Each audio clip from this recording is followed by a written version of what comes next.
কি বলেছিলাম তখন? রিটা বাদ দিয়ে দিন। আত্রেই কর্মকার। তাহলে তোমাদের মধ্যে, তোমাদের তো লিস্টেই নাম নেই, আর কি পুরস্কারও নেই নাকি? আমি একটু টুনাইদাকে ডেকে নেবো, ব্যাপারটা খুব ঝামেলার দিকে চলে যাচ্ছে। রাখবো না? আচ্ছা, আমি তাহলে যেটা করছি, কি মনে হয় বলো তো? আমি না মানে বিচারকদের হাতের লেখা দেখতে যত সুন্দর ওনারা, হাতের লেখাটা যে অতটা সুন্দর তা কিন্তু নয়, বুঝতে পারছি? আমি বুঝতে পারছি না, এটা মহা মুশকিল হলো। শিলাদা তুমি একটু দেখবে ঝিনটি কে হবে আজ রাতে? তুমি দাঁড়াও, তুমি এখানটা দাঁড়াও, তোমাকে এত সহজে মঞ্চ থেকে যাওয়া যাবে না, লোকজন বলছে তোমায় দেখা যাচ্ছে না কেন। আমি এবার তো বুঝতেই পারছেন কতটা টেনশন হচ্ছে। কে প্রথম?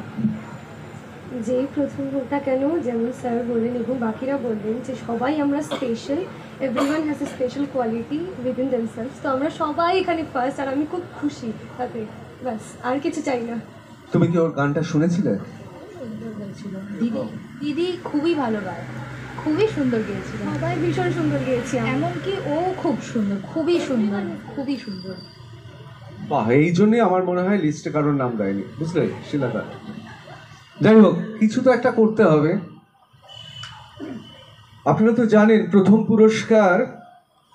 পুরস্কার 30,000 টাকা অর্থমূল্য, শংসাপত্র, স্মারক এবং শিলাজিদ্দার হাত থেকে নেওয়া। মানে এর থেকে বড় পুরস্কার কি হতে পারে? আর দ্বিতীয় পুরস্কারটা কিন্তু বিরাট। দ্বিতীয় পুরস্কার 20,000 অর্থমূল্য, শংসাপত্র এবং স্মারক। কিন্তু মুশকিলটা হচ্ছে আহেরি নাহা আর আত্রেই কর্মকার, এদের মধ্যে কে প্রথম কে দ্বিতীয়, এটা কিছুতেই বোঝা যাচ্ছে না। মানে এক্ষুনি কিন্তু বিচারকরা ইচ্ছে করলেই বলে দিতে পারে, কিন্তু বিচারকদেরও আমার মনে হয় এত ক্লোজ ফাইট হয়েছে, ওনারাও মুখ খুলতে চাইছেন না। এসব হয়ে থাকে কিন্তু।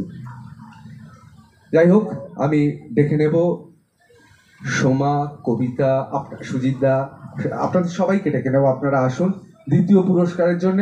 টুনাইদা তো আসতে চাইছেন না, কারণ সত্যি এত ক্লোজ ফাইট হয়েছে, হবে না। এটা আপনাদের বিরাট কৃতিত্ব, মানে হাজারের ওপর প্রার্থীর থেকে বেছে নেওয়া, এবং আমি কৃতিত্ব দেব মধুরা এবং অবশ্যই মনিকা, শিলাজিদ্দা এবং টুনাইদাকে। এবার একেবারে সরাসরি চলে যাচ্ছি দ্বিতীয় পুরস্কার আহেরি নাহা, উত্তরবঙ্গের মেয়ে, এখন আপনাদের কাছেই যোগা।